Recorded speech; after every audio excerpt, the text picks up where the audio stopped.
Welcome to Soul Bites, the snackable tips, trends, and thought leadership for those in the business of talent. Our special guest today, Josh Cole, CMO for Title Boxing. Welcome, Josh. It's incredible to have you on. Thank you, Emma. I appreciate the invitation. It's great being here with you. Thank you so much. Now, you hail from the entertainment industry, which is fascinating. Universal, Sky Zone. What sparked your interest in switching to the fitness industry? You know, there are a couple of things that sparked my interest. On a personal level, I've always been someone who has worked out, been really interested in fitness, played a lot of sports growing up. So I always had in the back of my mind that'd be a fun industry to go into. I love the ethos of the industry of helping people. That really speaks to me. And then this job was really a perfect transition for me because at Universal and at Sky Zone, the bulk of my background was in digital marketing, but also the location-based businesses. So there's a location-based marketing element to it, getting people into a car and going somewhere. And this job with Title was great, a great fit there because there are the physical locations, 145 of them around the US, but also we have Title on Demand. And it's a dual mandate that I was told about of we need to drive business to both. I said, well, that's a perfect melding of what I've done. So here we are. And that brought me to the fitness business, and that brought me to you.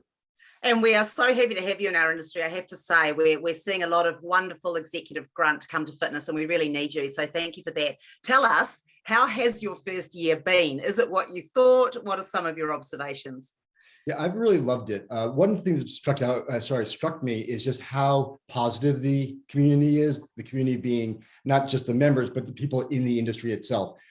Helpful people, people who really want to make a difference in others' lives. It seems to attract a real certain type of person. And I've been struck by that and how that translates to business. Because on the one hand, it's a very competitive industry, as everyone listening to this knows, probably more competitive by the day. But on the other hand, I've noticed people like to help each other. So I've had really interesting conversations with CMOs and even a CEO of another business who've been beyond helpful and just gracious. And especially coming from the entertainment business, you don't always have that same type of sharing characteristic. Is a little more cutthroat and frankly, sometimes backstabbing. Not always, it's a little bit of a stereotype, but it definitely was a different type of environment, maybe attracted a different type of person, or just the culture was different. So I've really enjoyed the business and I'm glad I'm here.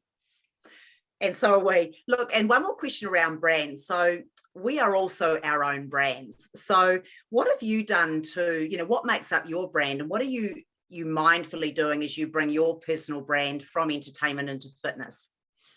So I think that whether it's a company or it's a person, a brand has to come from and project what really matters to it. Whether it's core competencies or its core interests, or its values. And that's what creates a genuine type of communication, the connection with the audience, whether that's a customer or for a personal brand, just other like-minded people who are out there. So I think that for anyone creating a personal brand, you have to think about what really matters to me, what are my values, what do I care about, and then start from there and post from there. So for me, I like to consider myself an insights-driven person.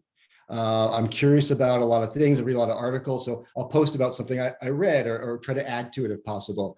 I consider myself a caring person, so sometimes I'll post about things related to helping other people, which really plays well in this space because that's what we're doing all day is we're helping people. In fact, today, coincidentally, I posted on LinkedIn a message that I received from a Title Boxing Club member who I hadn't known before. He sent me an unsolicited message basically saying, hey, I want to introduce myself. I'm a Title member. I love it. It's been great for me. I've lost 140 pounds, and I'd be happy to share the story with anybody. And I actually posted that on LinkedIn. I said, this is my 1-year anniversary, and I want to share what I like most about this business. And I shared that post with his permission. So that ties to my personal brand because that reflects what I care about, but it also ties to the industry. But one thing I'd add to that, actually, if I may go on one more moment, is that I'm making the conscious decision that I don't want to really brand myself as part of the fitness industry or the entertainment industry or any industry. I guess marketing industry may be much broader, but to me, it's important to be flexible and have options and to be seen as someone who knows and loves marketing and advertising overall, which I do. So I don't personally want to really tie myself to one industry, whereas other people might say, you know what, I'm a lifer in software industry. I'm a lifer in cybersecurity. I'm a lifer in fitness. So I'm really going to go for it and go 8 miles deep here. And that might be the right choice for them. Probably is if that's the case. But for me, I just want to be a little wider and broader. So I am posting more about fitness because it's the world we live in. But at the same time, I still want to post about other things in the wider marketing industry or about the economy and things of that nature. And we're definitely seeing that anyway, aren't we? We're seeing industry start to blend at the adjacent edge as well. So thank you for that wonderful example as well. Look, let's talk business. You came to Title Boxing with a very unique brief. The brand of 145 studios across locations in the US and beyond was acquired by an LA boxing boutique brand, Box Union, of just 3 sites here in LA, right? Tell us a bit about that.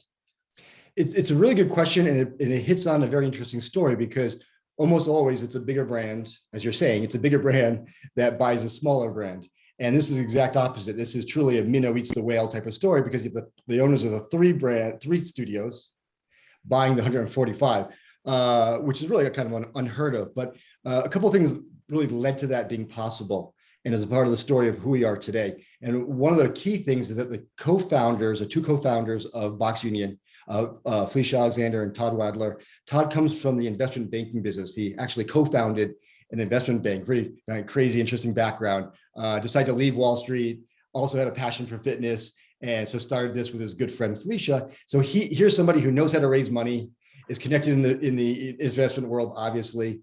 So he was able to raise funds to buy a bigger company where probably a less skilled or less knowledgeable person like me, I would have no idea how to go do that. I probably wouldn't have had the audacity to think I own 3, I'm going to go buy 145. Just wouldn't have entered my mind. But he's an investment banker, and investment bankers are, if nothing else, are known for audacity. So I say that with a lot of love. I love Todd, but he's got the mentality of an investment banker, and he saw an opportunity during COVID, which, as we all know, really hurt location-based businesses and fitness right up there among them.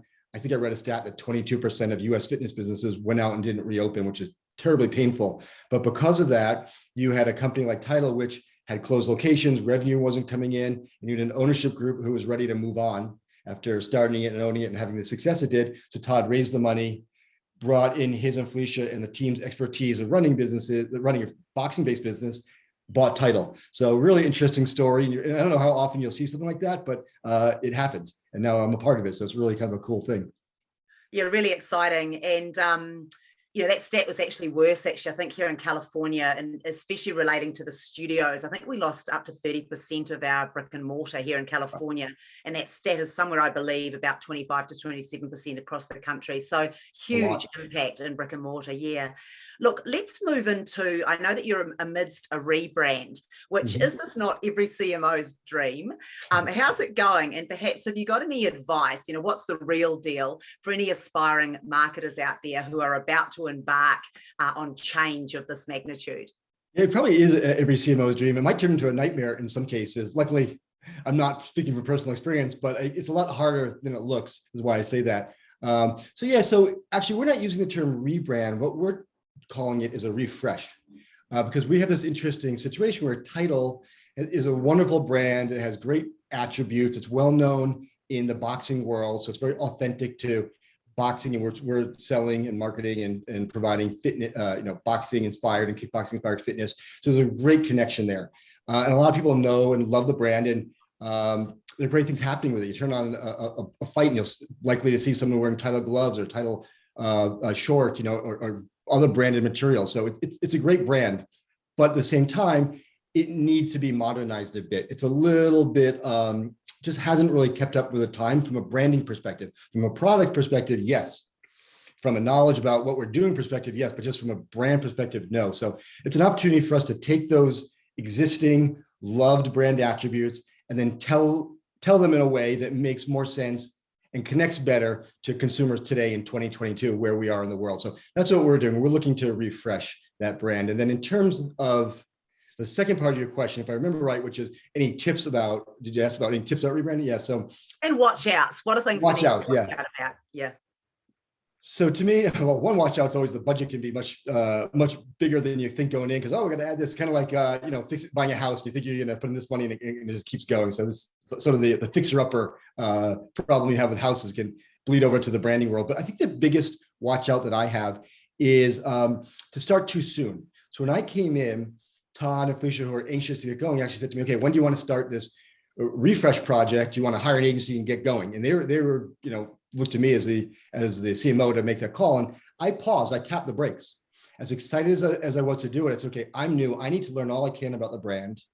But what's more, we really need to take our time and understand as new owners too, because we just bought the brand. Like, we have to make sure that we understand it. We really know what those attributes are, what we're known for, what we're loved for, what we're not doing as well, where we're falling down. So let's gather the information, absorb, learn, talk to our franchisees, talk to our members, give it a few months, and then really start thinking about this refresh. And something from my personal experience, if I may, it was like, I was in a situation once where a really smart guy came in, became my boss at one of the companies you mentioned before. And he'd been through a lot of rebrands and had a great background, and he was ready to come in. He was gung ho, and it's like guns ablazing. Okay, we're coming in to make changes today. And it came from a good spot, but it didn't play well with the team that had been there. We had people who had been there for 3 years, 5 years, some 10, 15 years. And it felt like, okay, on day one, he's coming in, he's telling us all things he needs to change. Why doesn't he take the time to listen and learn about what's going well and what's not, and then make some decisions? And it created a bit of animosity amongst the team. And it was just a good learning for me to always, don't be too overexcited. Even if it's coming from a good spot, listen to your team, listen to the people who have been there, understand, absorb, ask questions, and then start to consider changes. Don't come in and start making them too fast. So that dictated a little bit of our timing. And now we're up and going, or we've got the project going now that we're a year in. So more to come on it, but it's been a great project so far. Oh, that's great. And you did touch on this, but as a storyteller, you've talked about listening. So obviously you went on a listening tour. You've got a lot of franchisees, which is an interesting relationship because it's more arm's length, but very important. Because at the end of the day, they're delivering the product. You'll come in and you'll put up the posters, but then who's doing it day to day? It's them. Tell me, how do you take them on that journey? Like, what have you got in place so that you're keeping everyone updated and they feel like they're being heard? And if there are decisions being made, that they know they were made for the best reason? I think in that question, you are touching on one of the most important points of franchise marketing, whether that's to do with branding, rebranding, or promotion, anything. I think one of the most important points of franchising is understanding that you in the corporate office can have the best laid plans, and you can present an amazing opportunity for the franchisees, and all can sound great. But once that's out the door and it's being rolled out, it's now in the hands of the franchisees and their GMs and their team members to actually execute it and implement it. And the best laid plan can go sideways when it's in the field and you're relying on these folks to actually deliver it. And at the end of the day, what really matters are the interactions that happen in the locations. We're talking about the physical side of the business, physical locations, because how it's delivered to members person to person is more poignant than anything you put on a piece of paper or on a video, because the human interaction. So we have to always remember that the people in the field, whether it's an owned and operated situation with GMs, or in the case of a franchisee with their independent operators and there's a little more hands-off, you rely on them to deliver. So I think that the most important thing that you're asking about really is, how do you get them to buy in, them being franchisees and their GMs, so that they understand what you're doing, they believe it, and they want to deliver it. Because that want to deliver it makes all the difference from I have to do it to I want to do it. And especially in the franchise world, unlike a GM, we can say, great, owned and operated, you might not love it, but they were telling you this, and if you sign your paycheck, you got to go do it. They got to toe the line and do it. Franchisees, and I know this is my last job at Sky Zone, like, if they don't really believe in something, sometimes they do, sometimes they don't really believe in it, they're not really going to execute it well. And they're not going to tell their team, this is the priority. Make sure you do this. But this is the top of the list of things you need to communicate. So we need to get them to buy in. So for the rebrand, for example, we did a survey where we asked them 5, 6, 7 times, please fill out the survey. We want your opinions about where the brand is today, what's working, what's not, things of that nature. Where do you think it should go? What matters to your members? And we kept reiterating, like, please fill out the survey, because we want you to have a voice in this. So that was the first step, to make sure they knew there was buy-in. Also, the agency that we hired, we had them, the branding agency, speak directly to, I want to say, somewhere in the neighborhood of 5 or 8 franchisees that we looked around the network and said, okay, here are folks who are creative by nature, they know the brand well, or they're really tied in, or on the FAC, but we chose sort of 8 sort of influential folks or people that we thought would be really helpful to provide input. And so we did say to the network, look, we can't have everyone do a one-on-one, but we're doing this with a select number of franchisees. That was important too. And now just bring them along with updates will be important to do it. But also at the same time, I'd be remiss if I didn't say that to anyone who's running a brand refresh, another aha and gotcha that from the last question is too many cooks with ladles in the soup. And we all know that if you have too many people giving input on creative, it's going to be bland. It's going to have just, it's not going to come out well. So at the end of the day, you as a corporate franchisor have to take responsibility, make the hard choices, get the inputs, solicit them, but you make the choices, and then you have to explain why you did this or that to the franchisees. Great. 2 more points on this, and then we'll move to the next question. One is, how did you choose your agency? Oh, that's a really interesting question. So I wish I could say that I had an agency that I worked with in the past. I said, okay, this is them. I know it. It's perfect for us. And I didn't. Given who we were, given our industry, given our size and our budget, I didn't really have a direct fit. So I kind of scratched my head and said, where am I going to go with this? So I started asking people that I knew in the marketing community for recommendations. And I'm also a member of a CMO group, of a networking group, and there's a message board, and I saw that someone had asked the same question, hey, who should I use for brand agency? And I read a bunch of the recommendations, and I personally went to all the websites of those recommended by other CMOs, and I took some recommendations from my friends on the website, and I narrowed it down to a list of like 5 or 6. When I saw their clients that were, I said, okay, we need someone who has multi-unit business experience, ideally some franchise experience. Be nice if they have some fitness experience or something tangential, health and wellness. And I don't want to see a list of clients like MasterCard and Google and Nike, because as impressive as that is, I know what their budgets are, and I know what our budgets are, and they're very different things. So I also want to make sure they had some clients on there that are mixed sizes, including some that I'd never heard of before, because I figured those budgets are probably more in line with ours than MasterCard's. And I found one that actually came off of that list from the CMO community message board. And I kind of cold called them, and I had a conversation, and the personality was great. And that really was important to me, Emma, is that I wanted to find, from my past experiences, I wanted to find an agency that I liked and were people that I would want to have dinner with, because there's a lot of push and pull and negotiation and sharing of ideas and brainstorming. And you really want to do that with people that not only know what they're doing, that you trust, but that you like, and can collaborate with and have some sense of confidence in, or a trust in. That's what I'm looking for. So the personality was a big fit was a big thing for me. Yeah, and also tell us about the right size. Like, we've all been to agencies and they've got the, the big swinging heads at the top. How do you make sure that you get the service that you need for your brand as well, in terms of the level of person in the agency? Yeah, I smile because, boy, have I been there. You talk to an agency, and I've been in marketing long enough to have had wonderful agency relationships, and some that started wonderful and turned south. And one of the biggest things, I think about the ones that started wonderful and turned south, one of the biggest problems was, I think what you're alluding to, where you have the pitch, you meet the heads of the agency, and they're really impressive people with tons of experience, and it seems great. And maybe they're engaged for the first few weeks or even the first month. And then slowly over time, all the work starts being delegated to super junior people. And now there's absolutely nothing wrong with super junior people. We all need super junior people in our teams. And we all were super junior people at one point in time, but super junior people don't have a lot of experience by definition. And so suddenly now all the work's being done with people with 1-2 years of experience, and making suggestions and acting as people with 1 or 2 years experience tend to do. And then you're like, where the heck did these wonderful people with all experience go? And then you can barely find them. And the agency relationships that really turn south, and you're smiling, maybe you've been there too, are when you can barely get those, the heads on the phone now, or get them on a Zoom because they're too busy pitching their other clients. So that is so important. You've got to find an agency where you can trust that you're going to have those resources available to you. And in fact, the agency that we hired for the rebrand, they don't really have a lot of junior people. It's a smaller shop. And the 2 co-owners promised me, we are going to be leading this project from day 1 to the end. And we're the main people you're going to be talking to. Yeah, we have people who help, and we have a design team, but we are your contacts. We are the agency. And that really meant a lot to me, and it weighed heavily in my decision. Oh, that's fantastic. And then as this unfolds, how are you updating your team and all the franchisees? Do you do it monthly, quarterly, weekly? How's that?